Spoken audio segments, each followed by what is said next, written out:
Bonjour à toutes et à tous, on se retrouve sur GP Inside en compagnie de Daryl Ramadier et de Xavier Siméon pour débriefer de ce Grand Prix d'Australie. Entre autres, on va revenir aussi sur d'autres sujets comme notamment le championnat du monde Superbike à RS de la Frontera, mais aussi, puisque Daryl, tu y étais, le rallye du Maroc avec quelques petites infos, peut-être petites actus en Inside. Déjà, comment allez-vous Daryl et Xavier? Merci beaucoup pour l'invitation. Content de te retrouver, de retrouver Xavier aussi. Désolé, je suis avec le téléphone parce que le PC a un petit souci technique là, il y a quelques minutes.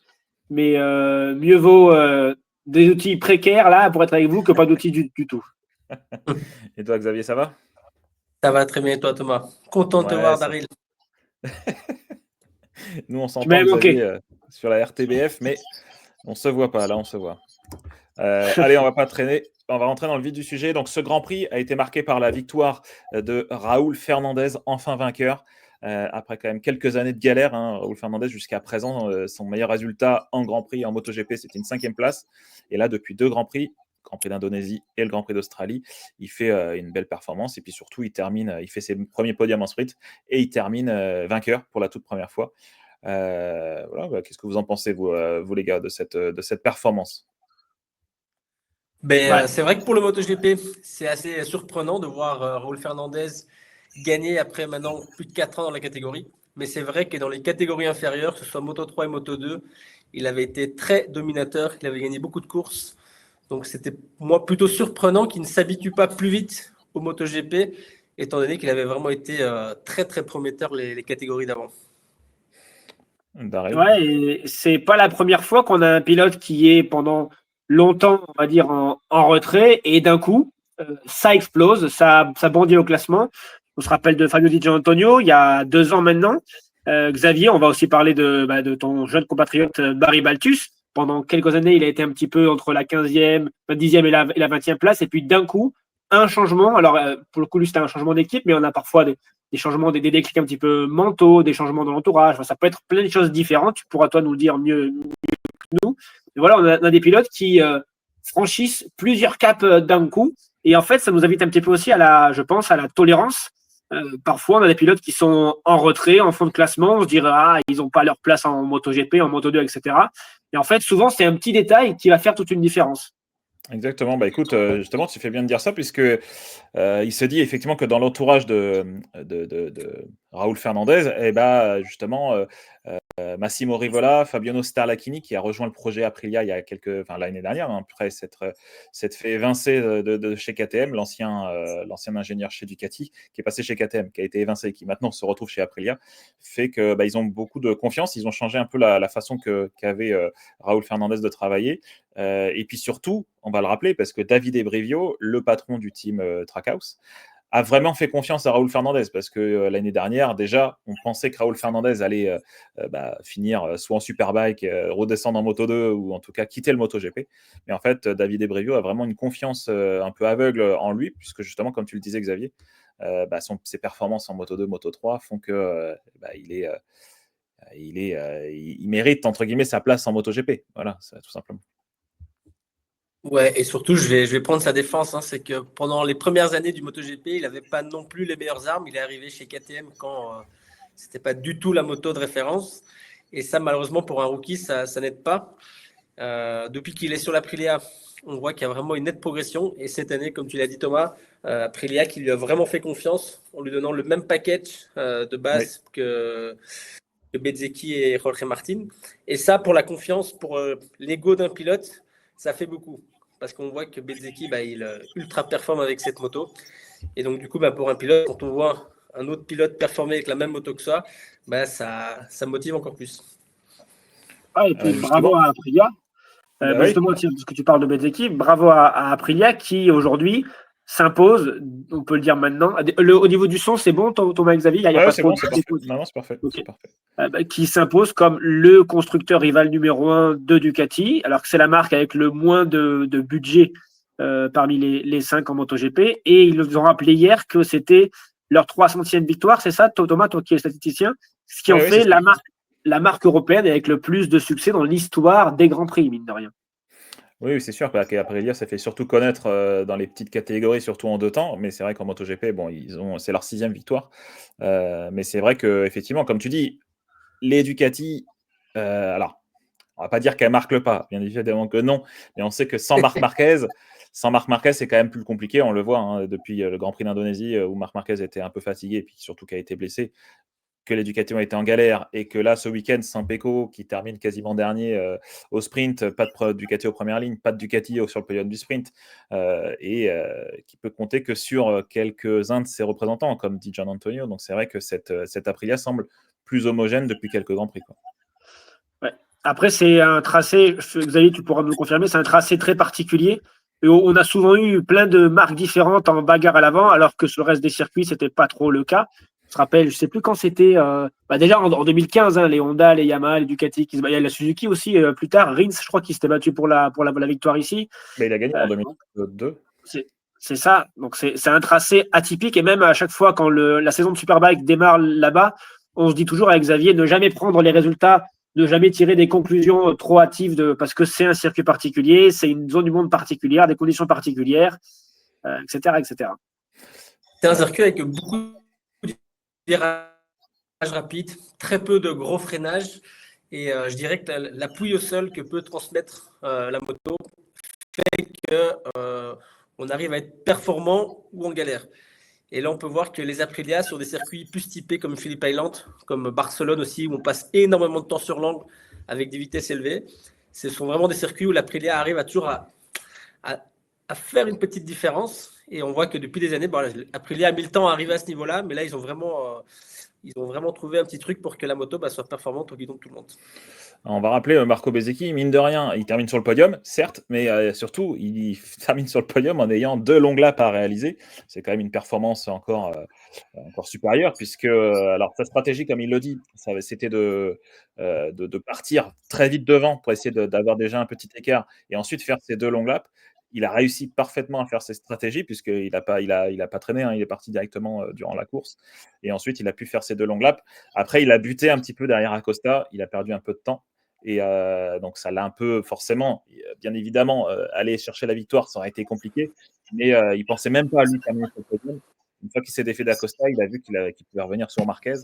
Et c'est ce qu'il a fait. Donc, ouais, Bezzecchi, qui en plus du fait que l'Aprilia, comme tu disais Xavier, et puis pareil Daryl, ainsi depuis quelques années, qui commence à fonctionner plutôt bien, peut compter sur un pilote sur lequel peu auraient misé en début de saison, clairement. Ouais, et puis là, on se dit, dommage qu'il n'ait pas pris qu'il soit pas monté dans le train un peu plus tôt, parce que la place de vice-champion du monde face à Alex Marquez, on aurait eu un beau combat. Ouais, absolument. Absolument, parce que là, il faut rappeler qu'il a pris la 3e place du championnat du monde ce week-end, un Francesco Bagnaia qui a marqué, qui fait encore résultat blanc depuis depuis un petit moment maintenant, parce que sur les 4 derniers Grands Prix, ce qui est intéressant, c'est ce que j'ai fait ce week-end, j'ai regardé, c'était facile à voir, depuis le Grand Prix de Saint-Marin, il fait que des 0 pointés sur chaque week-end, à part sa performance extraordinaire au Japon. Sinon, c'est 0 points, quoi. Donc, bon, on va y revenir un petit peu après sur Francesco Bagnaia. Mais voilà, c'est les Aprilia qui évoluent beaucoup. Et je pense qu'en dehors du fait qu'ils ont quand même des pilotes qui sont rapides, il y a aussi cette recrue de Fabiano Sterlachini qui fait beaucoup depuis l'an passé. Donc, c'est Sterlachini qui remplace Romano Abesiano qui est parti chez Honda. Donc, voilà, donc ça fonctionne plutôt bien. Allez, on passe au 3e point. Alors, j'ai un écho, je ne sais pas si c'est toi, Daryl. Est-ce que tu m'entends? C'est bon, il n'y a plus d'écho. C'est que je vais couper mon micro quand je ne parle pas. Ok. Di Gian Antonio qui sauve l'honneur des Ducati. Donc, comme je le disais tout à l'heure, pas de Ducati en première ligne, une première depuis 2020. Mais plus fort encore, c'est qu'il n'y a pas de Ducati sur les 5 premières places sur la grille pour la première fois depuis Japon 2019. Donc, ça fait 6 ans. C'est quand même assez étonnant. Alors, Xavier, tu disais, c'est sûr que c'est un circuit un peu particulier, bien sûr, avec des circonstances différentes. Mais quand même, c'est quand même assez étonnant quand même Qu'est-ce qui pourrait expliquer ça? Je veux dire, est-ce que c'est Marquez qui porte vraiment que le projet, donc sans lui, plus rien ne marche, ou il y a d'autres raisons? C'est compliqué. On a pu voir, surtout à Phillip Island, que les chronos ont été pulvérisés cette année. On a roulé 1 seconde plus vite que le record de l'année dernière, ce qui n'est pas rien. On voit qu'il y a 10 pilotes qui étaient en dessous du record de la piste en qualification. Donc ça veut dire que certes, la Ducati reste performante, mais les autres malheureusement ne chôment pas, hein, et on voit que les différences elles sont chaque fois de plus en plus minimes. Et comme Ducati est bridé cette année en termes de développement, ils ne peuvent plus développer autant qu'ils le faisaient auparavant, dû à leur domination. Les autres, ils en profitent, ils font du bon boulot et Ducati, ils attendent qu'une chose, et à mon avis, c'est de pouvoir recommencer à développer pour essayer de avoir cette petite avance qu'ils avaient sur les autres. Oui, effectivement. Et c'est vrai que, comme tu le dis, hein, le règlement a changé depuis l'an passé avec ces concessions qui sont plus rapides à mettre en place. Avant, on fonctionnait sur une fenêtre glissante de 2 ans quasiment, on se basait sur les performances en nombre de podiums et en nombre de victoires. Maintenant, on se base sur le nombre de points inscrits sur une fenêtre glissante de 6 mois, enfin en tout cas d'une demi-saison. Et donc, c'est quand même, forcément, ça va plus vite pour rattraper le retard, bien évidemment, même si Aprilia, il faut quand même le souligner, ne fait pas partie des mêmes niveau de concession que Honda ou Yamaha. Donc, ils sont quand même un peu bridés. Mais c'est vrai que la plus grosse progression à noter, c'est quand même celle d'Aprilia. Ouais, et est-ce qu'il n'y a pas aussi un petit peu, tu sais, ce déclic mental du le chat n'est pas là, donc les souris dansent, dans le sens où il y a plus de. En fait, tu sais, quand Marc est là, tu dis, bon, je vais me battre pour la deuxième place. S'il est en forme, ce sera deuxième maximum. Et là, en fait, tu dis, il n'est pas là. Donc peut-être il existe un monde où même moi, Raoul Fernandez, je peux aller gagner ce Grand Prix, même moi. Voilà, tu vois, est-ce que mentalement aussi, Xavier, tu pourras nous le dire, pour un pilote, se dire bon là c'est il y a Marquez n'est pas là, Pecco Bagnaia est en difficulté, Martin n'est pas là, c'est quand même les 3 qui ont gagné le plus de Grands Prix dans les années précédentes. Ça vous déporte même mentalement. Xavier est plus là. Xavier, tu nous entends? Bon, alors, Marquez n'est pas là, Xavier n'est pas là non plus, mais rendez-vous compte. Allez, je dirais que ça met un coup de pression supplémentaire. Je vous entends. Ok, vas-y, reprends parce que ça a coupé un petit peu. Ton réseau n'est pas fiable.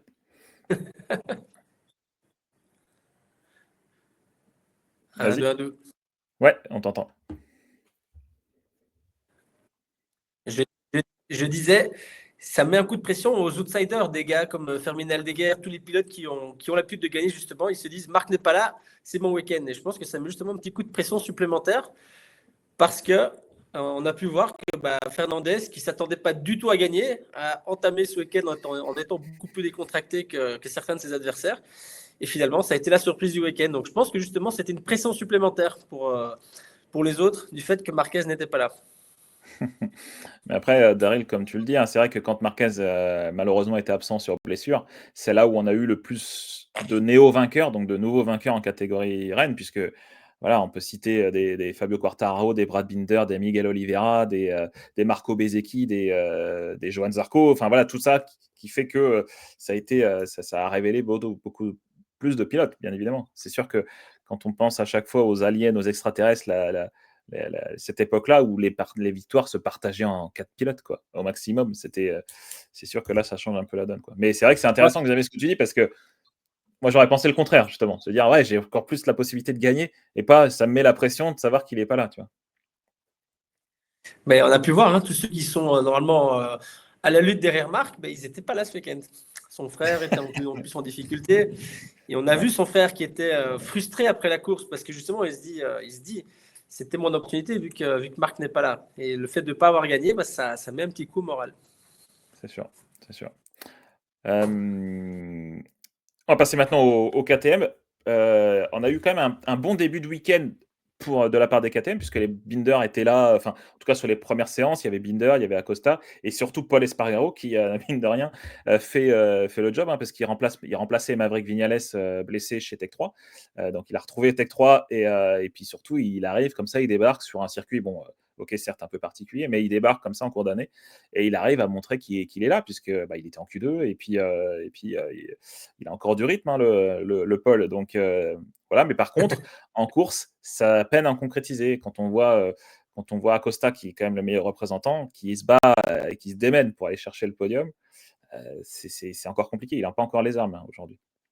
Ouais, on voit que le KTM progresse. Il continue. Excuse-moi, c'est étonnant parce qu'il y a eu un moment de l'année où on voyait KTM qui avançait, qui commençait à devenir presque le numéro 1 de Ducati, en tout cas à se battre fréquemment aux avant-postes. Quand voilà, Bastianini a commencé à prendre les choses en main avec la KTM, que Vignales était aux avant-postes, Acosta était là, Binder un peu plus en retrait par rapport à lui. Et il manque ce dernier pas que Aprilia a réussi à faire et que KTM pour l'instant ne parvient pas à faire. Et est-ce que Xavier, tu peux expliquer comment ça se fait? Comment ça se fait, je ne sais pas. On a pu voir KTM se rapprocher à un moment donné, mais on dirait que les autres constructeurs ont réussi à refaire un petit pas en avant. Et on voit que la KTM manque de constance, en tout cas au guidon dans les mains de Pedro Acosta, qui s'impatiente. On le voit, on le sent de plus en plus dans ses déclarations, parce qu'il sent qu'il a la vitesse pour gagner. Il sent que la moto est performante, mais qu'il manque quand même encore un petit truc. Et on voit surtout qu'aujourd'hui, les courses en MotoGP, du premier au dernier tour, les pneus ils faiblissent quasi plus. On peut voir des meilleurs tours en course dans les derniers tours. Ça veut dire aussi que Michelin fait un gros boulot. Et malheureusement, si on ne se qualifie pas bien et qu'on n'est pas performant dans les premiers tours, après, c'est très compliqué de pouvoir raccrocher le groupe de devant. Ouais, c'est ce que dit exact. Vas-y, Dari. Non, mine de rien, Raúl Fernandez a gagné avant Pedro Acosta. Aldeguer a gagné avant Pedro Acosta. Pedro Acosta, ça ne doit pas lui faire plaisir tout ça. C'est sûr que là, dans cette déclaration-là, dans la déclaration qu'il a dit après la course, maintenant, voilà, on est à fond, on fait ce qu'on peut. On était à 70% de notre potentiel, clairement, c'est ce qu'il dit. Mais voilà, il a dû gérer les pneus pendant la course. Il a quand même pas mal galéré. Il faut rappeler que le circuit de Phillip Island, je pense que Xavier, tu vas confirmer, c'est un circuit qui bouffe les pneus, qui a tendance à avoir quand même pas mal usé les pneus. Ce week-end, Michelin a apporté un pneu qui était un petit peu plus soft que les années précédentes. Donc, ça a apporté, c'est pour ça probablement qu'on a eu des records du tour battus. Mais c'est sûr que la gestion pneumatique durant les courses a été problématique. Donc, Acosta qui dit, voilà, on a dû gérer les pneus. Maintenant, nous devons attendre notre moment. C'est ce qu'il dit. Donc, c'est sûr, comme tu dis, Daryl, que de voir Aldeguer contre qui il s'est battu. Alors, je sais qu'ils ont évolué ensemble, ils ont été gamins, ils ont fait leurs premiers pas ensemble en moto dans le sud de l'Espagne. Et c'est vrai que quand tu vois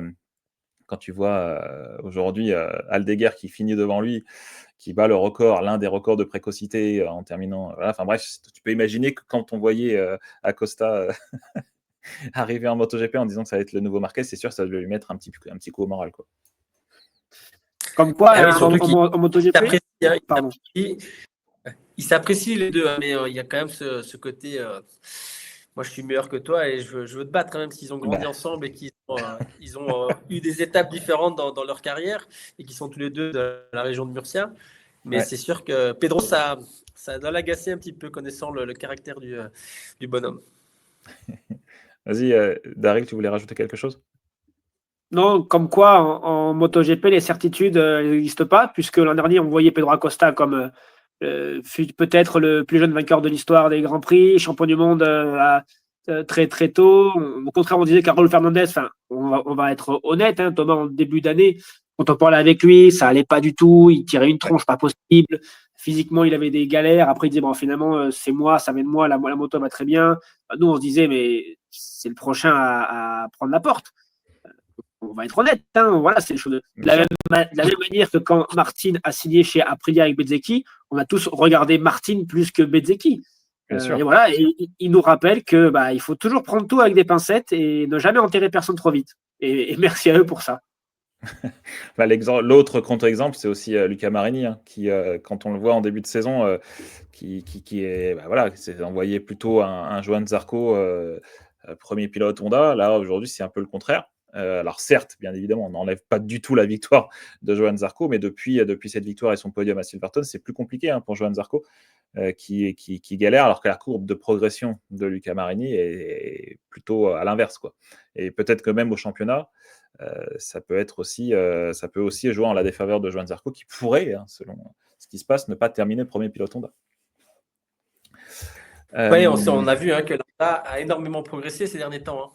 Et Johan est aussi passé par une phase d'agacement quand il y a eu la négociation de contrat, avec la possibilité de peut-être intégrer le team HRC officiel, même si on sait qu'il bénéficie du même support, en tout cas salarial et technique, que les motos officielles. Quoi qu'il arrive, les pièces arrivent toujours après pour Johan. Et je pense que voilà, il y a eu ça. Et puis il y a eu aussi un peu de malchance pour Johan. On parle de beaucoup de chutes, mais il s'est quand même fait pas mal de fois percuter en course. Et ça, malheureusement, ça aide pas pour la confiance non plus. Donc, je pense que quand il arrivera à reprendre le bon train, je pense qu'on verra un Johan performant comme il a fait en début de saison. Ouais, c'est sûr. On va rappeler ses chutes. C'est vrai que typiquement en Hongrie, il se fait percuter par Bastianini. À Saint-Marin, il se fait percuter par Johan Mir. Donc on n'avait pas vu les images, mais c'est ce qui s'est passé. Enfin bref, c'est sûr que c'est sûr, ça met pas dans les meilleures dispositions. Et là D'ailleurs, c'est aussi, ce qu'il dit. il s'est percuté. Oui.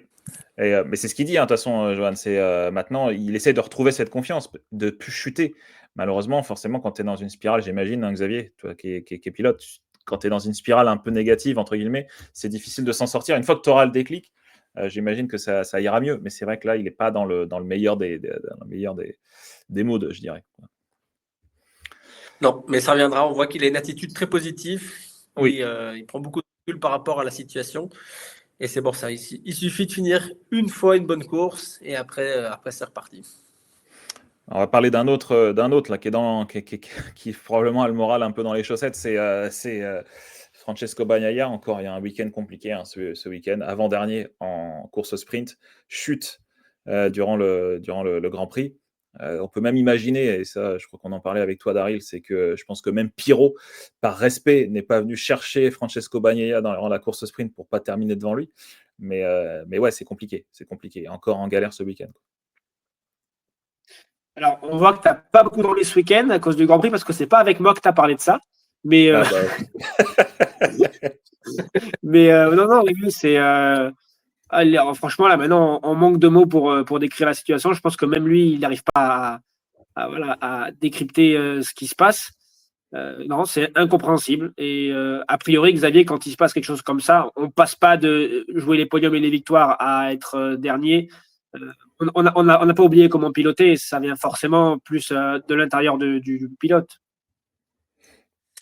C'est très difficile de juger, mais c'est vrai que voilà, il est dans le team officiel. On parle, de sabotage pour Pecco. On parle de développement d'une moto faite pour Marquez, alors que Marquez, il a strictement rien fait. Il est arrivé sur une moto qui était déjà construite et développée. Et il faut savoir que c'est pas un pilote qui développe la moto. Ça, il y a beaucoup de gens qui l'oublient. Un pilote, ça donne des indications par rapport à ce qu'il ressent sur la moto, et après, c'est aux ingénieurs à interpréter ce que le pilote ressent pour pouvoir développer en fonction derrière. Ici, Bagnaia, il a déclaré pendant tout l'hiver qu'il était hyper heureux parce qu'il n'avait jamais eu un pilote, enfin un coéquipier, qui avait exactement les mêmes déclarations que lui, le même feeling sur la moto. Donc, ils sont vraiment tous les deux partis dans la même direction parce que justement, ils étaient contents du travail fait sur cette Ducati. Mais je pense que le fait que Marc ait ultra dominé Pecco lors de la toute première partie de saison et qu'en plus son frère était là avec en finissant deuxième tout le temps, Pecco est rentré dans une espèce de spirale négative, de frustration, de vouloir finir troisième. Parce que voilà, comme tout pilote, il est 2 fois champion du monde, il a envie de gagner des courses et il voyait qu'il n'avait pas ce petit truc en plus pour aller chercher Marc et pour ne pas aller chercher Alex non plus. Et je pense que là, voilà, il est rentré vraiment dans une phase où il est plus numéro 1 chez Ducati, ça le vexe. Il a plus l'air heureux du tout dans ses déclarations. Et je pense qu'il est vraiment dans le dur psychologiquement. Et pour l'instant, Ducati est patient. Mais c'est clair que les résultats qu'il est en train de faire là, c'est assez inadmissible pour un pilote Factory Ducati. On espère qu'il inverse la tendance au Grand Prix de Malaisie. Vas-y, Daryl, vas-y. Non, mais je suis persuadé qu'il rebondira. C'est un très très grand pilote, l'un des plus talentueux de la grille actuelle. Simplement, ouais, je pense que la fin de saison va être longue et vivement 2026. Ouais, mais justement, on lui a posé la question ce week-end en Australie de savoir si jamais la tendance continue comme ça, l'année prochaine, qu'est-ce qui va se passer? Donc forcément, il espère résoudre le problème avant la fin de saison, potentiellement peut-être au test de Valence. après le Grand Prix. Mais clairement, il ne veut pas repartir sur une saison comme celle-ci. Il faut qu'il trouve des solutions durant la saison, enfin en tout cas durant l'intersaison. Alors il y a beaucoup de pilotes aussi qui commencent à un peu tirer la langue, on ne va pas se mentir, pas que les pilotes, mais c'est vrai que là on enchaîne quand même pas mal de déplacements, pas mal de fuseaux horaires différents, et donc ça commence aussi à être un peu compliqué, j'imagine, pour les organismes. Je ne sais pas comment ce que tu en penses, toi, Xavier, mais enchaîner comme ça toutes ces courses, et puis surtout, il faut rappeler que c'est quand même 2 courses par week-end aussi. Donc, c'est pas non plus une seule course le dimanche, quoi. Ouais, non, c'est vraiment un calendrier très très chargé pour tous ces pilotes. Maintenant, voilà, ils sont habitués à ce genre de voyage. La chance qu'il y a, c'est que la Dorna essaie quand même de bien les placer ici. Ils étaient en Australie. Maintenant, ça part en Malaisie. Il y a 7 heures de vol uniquement jusqu'à la Malaisie. Donc, c'est pas très, très long. Après, tu as quand même encore 3 jours sur place pour pouvoir récupérer comme il faut. Donc, à ce niveau-là, ça va. Mais ce qui est dur, c'est quand on rentre dans cette spirale négative, c'est, voilà, j'ai la chance d'avoir un week-end qui arrive pour me remettre dedans. Mais si le week-end commence mal, c'est de nouveau très, très dur à gérer. Et là, Pecco, il arrive sur un circuit où ils ont testé tout l'hiver. Et ça va être fondamental pour lui de bien commencer la FP1. Parce que si ça commence mal à la FP1, malheureusement, je pense que ce sera un résultat similaire à ce qu'on a vu dernièrement, en sachant qu'ils ont quand même fait 3 ou 4 jours de test cet hiver là-bas, et ça avait roulé très très fort pour Bagnaia. Je précise à ceux qui nous écoutent et qui nous regardent, merci pour vos commentaires. Ça nous donne de la force pour la suite, de l'énergie. Juste, on ne peut pas parler de tous les pilotes. Donc, voilà, je sais qu'il y en a beaucoup qui nous disent oui, mais vous n'avez pas parlé. Oui, bien sûr, mais déjà, on essaie de tenir sur 20 minutes. On est déjà à 27 minutes. On a encore 2 sujets à aborder. Mais voilà, donc juste pour préciser qu'on ne peut pas parler de tout si on veut garder un peu un format concis. Allez, on passe.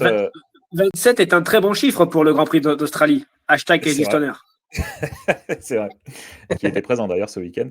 Allez, on passe au. Ouais.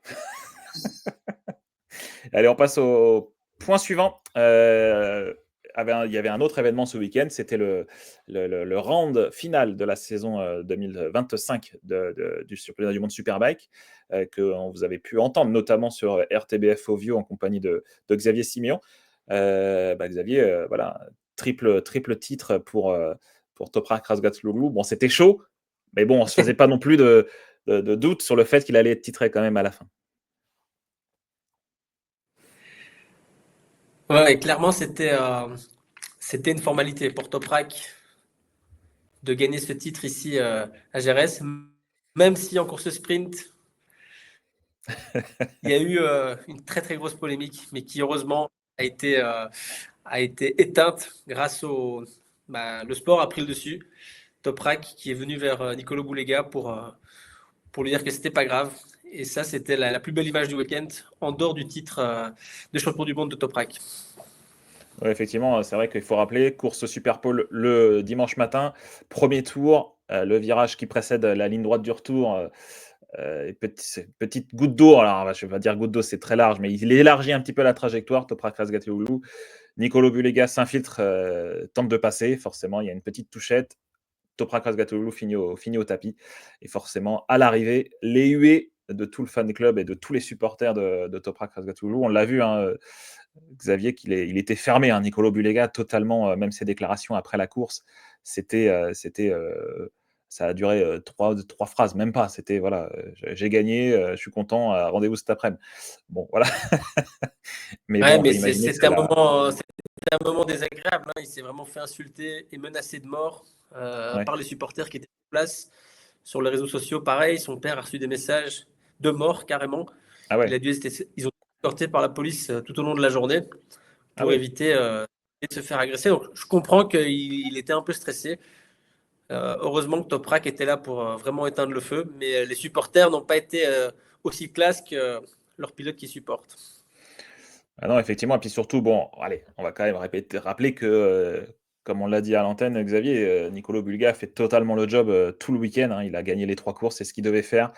Malheureusement, il lui a manqué quelques points durant la saison, et notamment ses casses moteurs. Probablement, les points sont là. Alors, bien sûr, avec des scies, on ferait le monde, mais là, on peut imaginer que dans la tête de Boulega, peut se dire que même si j'avais pu gratter quelques points, peut-être que ça aurait changé la donne en fin de saison. Ah oui, c'est potentiellement 50 points, au pire 40 points de perdu à Assen, parce qu'on ne sait pas s'il aurait gagné la course ou s'il aurait fini deuxième. Donc voilà, il finit à 8 points, je crois, 7 points. Je sais plus. Ouais. Donc oui, clairement, on pourrait se dire qu'ils sont là. Après, voilà, c'est comme ça, un championnat, c'est long. C'est pour ça qu'il faut être régulier. Et c'est pour ça que Nicolas Boulega a précisé que BMW a fait un meilleur travail qu'eux. Et à mon avis, c'est en pointant ce petit détail-là. Absolument. Parce que c'est sûr que la Ducati est très performante. En tout cas, le duo Boulega Ducati a été très performant, parce qu'on a pu voir que pour les autres, c'était pas aussi facile que ça. Et voilà, partie remise l'année prochaine. Razgatlioglu n'est plus là, mais il y a des nouveaux arrivants, donc à voir. Vas-y, Daryl, si tu veux rajouter quelque chose. Bon, mais ça a été une super saison entre les deux. On a eu quand même de belles bagarres. Mine de rien, il y a eu 3 tendances différentes. D'abord, Boulega qui s'échappe. Après, Toprak qui renverse un petit peu la situation. Et en fin de saison, ce retour de Boulega. On a vibré. Moi, franchement, la dernière course, j'étais pas. Tout peut toujours arriver. Et on se rappelle Jerez en 2006, premier virage, Rossi et Elias se touchent. Rossi chute, termine 14e. Les points du titre qu'il perd sont là. Ils sont aussi à la casse moteur qu'il a vu à Laguna Seca. Hein, mais voilà, il peut toujours arriver de tout en compétition. Et Xavier, justement, on en parle juste avant que tu prennes l'antenne. Parfois, c'est quand on essaye de gérer la course, qu'on se déconcentre un peu. Et donc, Toprak, il voulait évidemment à la fois pousser et en même temps pas prendre de risques. Et puis voilà, on a vu que Gerloff a un souci mécanique à un tour de l'arrivée. C'est quelque chose qui peut arriver. C'est arrivé à Toprak à Philippe Island, un problème technique qui finit pas la course 2. Boulega, 2 problèmes techniques à Assen. Toprak, en plus sur les freinages, on le voyait, il mettait la moto complètement sur l'avant. Enfin, Toprak, quoi. Donc, non, ça a été une belle saison. Ça a été une finale animée. Et puis vivement d'en voir un en MotoGP et puis de voir ce qui arrive derrière en Superbike. Attends, parce que peut-être. Ouais, pour revenir à Toprak, on l'a vu plus tendu pour cette deuxième course. Parce que clairement, il n'avait pas droit à l'erreur du tout. Non. Il ne pouvait strictement rien se passer, sinon c'était perdu. C'est pour ça qu'il aurait voulu conclure ce titre en sprint 13. Mais bon, voilà. Toprak, il a quand même réussi à gérer comme il fallait et c'est un titre totalement mérité. Daryl, tu parlais de Toprak 1 en MotoGP. On peut imaginer, alors en tout cas, c'est les déclarations de. J'ai oublié son nom, le patron directeur sportif de Ducati, qui disait que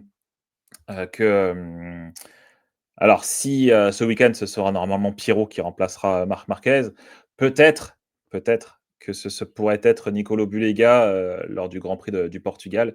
Alors forcément, comme on disait hier à l'antenne, Xavier, ça peut être un cadeau empoisonné, mais il semblerait qu'il puisse faire quelques tours de roue avant pour essayer de se mettre un peu dans le rythme de cette Ducati, d'apprendre un peu les pneus. Alors brièvement, on peut imaginer que ce n'est pas en 2 séances qu'on va y arriver, mais pour qu'il puisse arriver potentiellement, après c'est que des suppositions pour l'instant, il n'y a rien de confirmé, mais en tout cas, il pourrait peut-être faire ses débuts en MotoGP à Portimao dans 2 semaines. 3 semaines. Ouais, moi je pense qu'il le fera. Je pense que c'est un cadeau qu'ils vont lui donner en ayant des tests avant. C'est un circuit qu'il connaît très bien. Il a été très performant au guidon de la Superbike cette saison. Donc si jamais il a cette opportunité-là, attention à Nicolo Boulega qui peut être une très très grosse surprise parce qu'on voit clairement que depuis son arrivée en Superbike, il a vraiment passé un cap en termes de pilotage et il est vraiment très très impressionnant à voir parce que c'est très propre et très efficace et ça peut convenir à la Ducati MotoGP.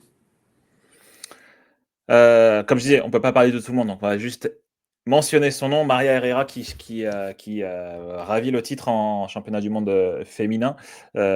Excellent, enfin franchement, un superbe week-end pour les 2 courses du côté de ce championnat, avec une passe d'armes de folie entre Beatriz Neia et Maria Herrera qui se battaient pour le titre.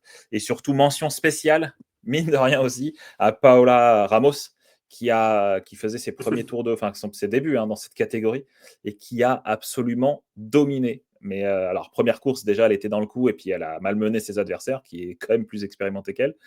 Mais surtout, la deuxième course, elle a dit, bon, elle a été pénalisée pendant la première course parce qu'elle a fait une petite manœuvre qu'il fallait pas et donc elle a été, voilà. Par contre, à la deuxième course, elle a dit, bon, c'est bon, moi, maintenant, je vais me mettre à l'abri. Donc, du coup, elle a gagné quasiment avec 10 secondes d'avance. Donc, voilà, mention spéciale pour Paola Ramos. Allez, on va pas s'étendre plus sur la vitesse. On va passer brièvement parce que Daryl, tu étais du côté du Maroc pour le rallye du Maroc. Bon, avant, tu étais aussi au Maroc, mais pour autre chose, pour la Baja, c'est ça. Mais tu étais au rallye du Maroc. Donc, c'était la dernière épreuve, la finale du championnat du monde des rallyes raid. Voilà, écoute, je te laisse la parole. Ah bah déjà, merci de faire cette petite fenêtre pour en parler. Donc ouais, ceux qui suivent un petit peu, notamment le Dakar, sachez que le Dakar, bon, c'est en janvier, c'est une épreuve, mais c'est une des 5 épreuves du championnat du monde de rallye raid. La finale, c'était le rallye du Maroc, une super course qui en fait sert aussi un petit peu de préparation pour le Dakar qui arrive au mois de janvier. Bon, je vais pas vous citer les noms de tout le monde parce que c'est des pilotes qui sont pas forcément connus au plus près du public francophone, mais pour ceux qui suivent un petit peu, Adrien Van Beveren, qui avait fait une grosse chute au Portugal 2 semaines plus tôt, qui est arrivé un petit peu endolori, diminué physiquement au Maroc, il a fait la course parce qu'en fait, il estime que comme à l'entraînement, il n'y a pas d'hélicoptère ni d'éléments de sécurité comme ils ont en rallye raid, tu peux pas être à 100-120% à l'entraînement. Donc, tu travailles un petit peu moins bien. Tu peux pas travailler autant la navigation aussi, puisqu'elle est moins compliquée que quand tu es en compétition. Et donc, en fait, il faut être en course, en compétition pour vraiment te préparer du mieux possible pour le Dakar. Donc, c'est pour ça qu'il est venu, qu'il a fait ce choix. Il est arrivé, nous, on était à Fès, il est arrivé à l'avant-veille du départ. On était un petit peu surpris. Il a expliqué ça, il courait pas contre le chronomètre, sinon c'était un test pour lui, physique, un entraînement. Et puis aussi, il fallait pas rester sur une chute avant d'arriver au Dakar. Il fallait reprendre un petit peu ses moyens sur la moto, reprendre un petit peu confiance. Donc, il a fait un bon rallye. Il termine 4e. Il termine derrière notamment Tosha Sharena qui s'est imposé, qui est son coéquipier. Adrien, c'est quelqu'un qui maintenant est l'un des plus expérimentés du monde du rallye raid. Et c'est un mec qui met beaucoup de passion dans ce qu'il fait, vraiment. Pour parler un petit peu crûment, il a pris beaucoup de cartons dans sa carrière, comme tous les pilotes de rallye raid. Il y a beaucoup de chutes, beaucoup de blessures, parce que quand on tombe très vite et on se fait très mal. On en voit beaucoup qui arrêtent, entre guillemets, tôt, et c'est tout à fait normal. Bon, le corps dit stop, et je pense notamment à Kevin Benavides, qui a pris sa retraite de pilote moto et qui est parti en auto. Il y en aurait plein d'autres. Pablo Quintanilla a arrêté cette année. Et Adrien, il continue. Il s'entraîne toujours plus fort. Il a passé un été de fou. Il a fait du vélo. Il a fait des milliers de kilomètres. Il est prêt physiquement. Il est vraiment au point. Et voilà, il met beaucoup de cœur dans ce qu'il fait. Il mériterait de gagner un Dakar. Lui, il a déjà fait 2 podiums, ce qui est déjà très, très grand. Et voilà, si vous aimez un petit peu pas que la vitesse, mais aussi le tout-terrain, puis les histoires qu'il y a dans le Dakar, parce que c'est vraiment des histoires humaines assez formidables, au niveau notamment de tous les pilotes amateurs, en plus des pros, n'hésitez pas, c'est du 3 au 17 janvier. Daryl, donc c'est la fin de saison. Souvent, on se dit bon voilà, est-ce qu'il remplit, est-ce qu'il re-signe ou pas? Adrien, il sera toujours chez Honda la saison prochaine. On parlait d'un passage aussi en voiture à un moment donné. Qu'est-ce qui se passe de son côté? Adrien sera toujours sur une Honda au Dakar, oui. Pour la carrière de pilote auto, il pense qu'il en fera une, mais plus tard, une fois qu'il aura fermé le chapitre moto. Et pour l'instant, c'est pas encore le cas. Donc voilà. Et d'ailleurs, je pense, Xavier, que tu le côtoies un petit peu en Andorre, puisque je crois qu'il m'a parlé de toi. Donc peut-être que vous vous croisez un petit peu à la salle la salle de sport ou un truc comme ça, non? On se croise, mais très rarement. Par contre, j'ai fort suivi ses entraînements dernièrement. Effectivement, il a fait pas mal de kilomètres en vélo. Ici, ça monte très fort. Il a eu l'occasion de s'entraîner avec les cyclistes professionnels. Donc, je pense qu'il est très, très prêt pour ce Dakar. Daryl, juste dis-nous qui a gagné ce rallye du Maroc en tout cas même le podium de ce rallye du Maroc. Alors, c'est Tosha Sharena qui a gagné. Ouais. C'est un Espagnol. C'est un des nouveaux visages du rallye raid. Il est arrivé vraiment il y a 2-3 ans. Il s'impose devant Daniel Sanders, qui était déjà champion du monde, et Ricky Brabec. Ça promet un Dakar spectaculaire parce que Sharena a rattrapé le niveau de Sanders. Sanders était dominateur toute la saison. Donc là, les deux roulent un petit peu dans le même rythme. Adrien va revenir physiquement au top. Et puis, il y a un jeune Espagnol qui arrive, qui a 20 ans, qui s'appelle Edgar Canet. Il était en rallye 2 qui est entre guillemets la deuxième catégorie cette année. Là, il monte en Rallye GP l'année prochaine. Et voilà, ça va faire de très belles images, de belles courses. Et puis on a hâte. Et donc voilà, si vous aimez pas que la vitesse, mais aussi tous les sports moto, il y a le rallye raid, il y a le supercross, il y a le motocross. On a eu le motocross des nations il y a 2 semaines. Voilà, n'hésitez pas. Et puis souvent, en fait, c'est aussi des mondes qui s'entrecroisent. Fabio Quartararo, on a vu passer du temps. Enfin, il fait du motocross, il fait du flat track, comme Marc Marquez. Parfois, il visite Pardon ? Son assistant à Marc Marquez, c'est un ancien pilote de motocross, notamment. Voilà. Parfois, des stars de ces sports visitent les grands prix aussi, donc c'est quand même très sympa. Et puis le sport mécanique, c'est mine de rien, c'est un petit monde qui a besoin d'être défendu. Donc il faut qu'on se serre tous les coudes et on est tous animés par la même passion. Parfois, c'est pas toujours le même nombre de roues, la même marque de moteur, mais c'est toujours chouette à voir. On va finir sur ces belles paroles d'Aril. Et puis on va suivre bien sûr ce Dakar, puisque toi, comme moi, nous serons proches du dossier, puisque nous y travaillerons. Mais oui, c'est toujours un rendez-vous extraordinaire, notamment sur les histoires qu'il y a racontées. C'est vrai qu'en dehors des pilotes pro, il y a énormément d'aventures humaines derrière ce Dakar. Et c'est souvent le rêve d'une vie pour beaucoup. Donc c'est toujours intéressant de suivre cette épreuve. Et puis, il y aura bientôt Xavier Siméon au départ en moto avec Thomas Morcellino en copilote, non ? T'as raison. En copilote en moto, ouais, je serais derrière. Auto. Ah, auto. Ouais, non, je pense que déjà, quand tu vois que des pilotes comme, je me souviens, genre de Gerlin Chicherit ou d'autres qui ont le mal de mer, rien que dans les dunes, si tu veux, je me dis que moi déjà, je suis malade sur une autoroute, laisse tomber. Donc, c'est sûr, je le ferai pas avec Daryl en copilote. Hein. Il a déjà pas trouvé la route de l'hôtel en partant d'un circuit. Dakar, c'est mort. Bon, les gars, en tout cas, merci d'avoir assisté à cette émission. Merci Daryl d'être venu pour nous parler un peu de ce rallye, puis bien sûr apporter ta connaissance sur les Grands Prix, hein, bien évidemment, puisque tu es toujours actif dans ce milieu-là, bien sûr. Et puis Xavier, merci aussi pour ta présence. C'est bien d'avoir le retour d'un pilote, d'un ancien pilote MotoGP, d'un pilote d'endurance également, champion du monde. Et voilà, écoutez, on se dit à bientôt. Et puis merci encore pour tout. Salut merci sur le Ciao, ciao.